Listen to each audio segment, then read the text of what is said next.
ni Nursery Sevens sa potongan ko weekend na singat meron pa kayo doon kina tayo Ano pinakatay?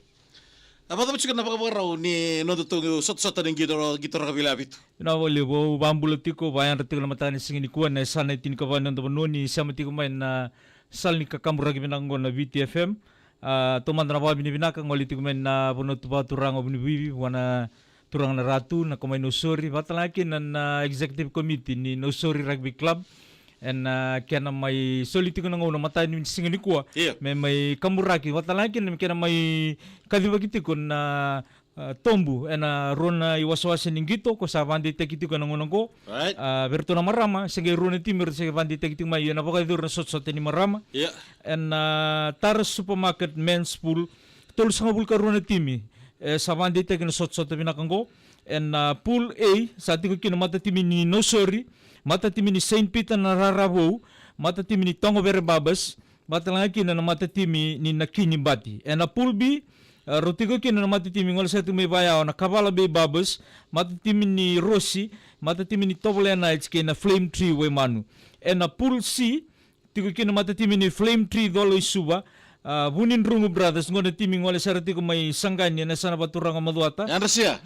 Nailanga Blues, mata lang kina na mata timi ni New Dawn. And Pool D, tigo kina na matitimi ngol ito may sabsabu na Loloma Heights, Top View Brothers, St. John Lingunimbay, ngol ito may nasa nabaturang na musi. Batalang kina na BLK daw yan na matitimi man tiginon tasamu na korbaturang ang Delcanto. Yan ruminaka. And Pool E, tigo Brothers, timi ko ngol sarati ko may Wailebu, may Vakon Rove. Batalang kina na matatimi ni Seningumu. And Pool F, tigo kina na matitimi do kililibutal tinga ng butararan gitor ravile abitin matitimi ni Lomay Biti, matitimi ni Nandali, matitimi ni Golden Eagle ANCF Wendina, kaya na matitimi ni Nakalawada Babas. And Pool G, and Taras Supermarket Men's Pool, tigo kina matitimi ngol timi na sana baturang ora Cooling Down Lau Brothers, and tigino Nursery, matitimi ni Nanggelan Damu, mataturanga and Taras Supermarket Men's Pool, tigo kina matitimi ni Wembasanga, matatimin ni Sky City na Yoba, matatimin ni Untouched Wainandoy, kaya matatimin ni Talela Babas. Yan na tulos ang bulkaroon ni team, nabing katituan sa na youth competition, na pools, bati ko na pools, na timin doon na pool, tinikaw na katitigo na team, na pool A, tigo kina matatimin ni Loloma Heights, pagkatalangkin na matatimin ni St. Peter Nararabo, na matatimin ni Corlebu Pirates, matatimin ni Bunibaybay. Na Pool B, tigo kina na matatimin ni Nakatutu Brothers Ndua, na matatimin ni Dolphin Brothers, matatimin ni Baturua Brothers, kaya na matatimin ni Flame Tree Doloy Suba.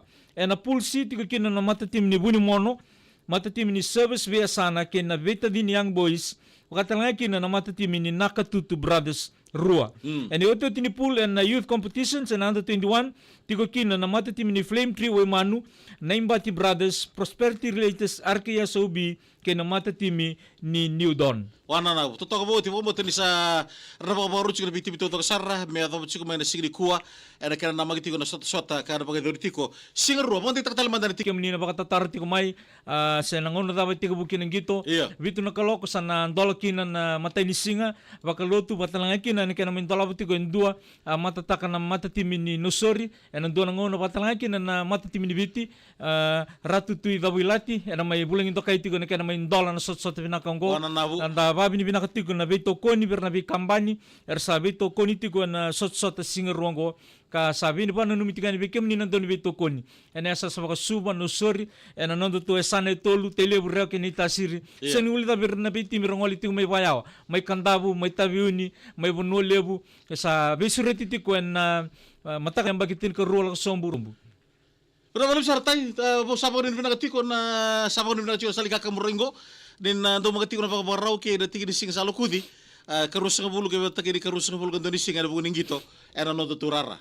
Pinawali bo kala ni oto tinga ni bibana numi berna waswas ni youth competition sa under 21, o kala na libo nga unon do mayada tiko na bimba, biba kana numi na ID card ang andrevi na kaya may verified ta kinan ramba kinimbulo na dorbo na voter ID na driving license na FRU ID card sana FNU sana USP ID card Iya. join card ko mena lakabata may kina birth certificate Doon mo ba na? sangan raw ni ko tunga mena birth certificate kena itamba Right. enang andre na join card tara amba ki rosanga bulkan dowati iku sa raw ni singa Iya. iku sa raw tingani gito kaya sa amba ki rosanga bulkan rosanga na karosanga bul ni singa ni bulo machi Iya. iku sana sangan raw ni Sin gito raw ni gito. okay lang sana matata vikem ni na manindia batalakin don bebata bulidi beba kana numitala bakan dua nanda mbose na manindia kena coaches na buke lulu katin ka wal ni singa ni bulo machi ena lima na koloko ena hol ni koro no sori na wal ni lotunga no sori koro ni ndona ngoni sala ngoli tiko mai loma Iya. ni muria mena ngoni sala ya tiki muri na hol ni koro ena baidor tiki na coaches and managers briefing ena singa buke lulu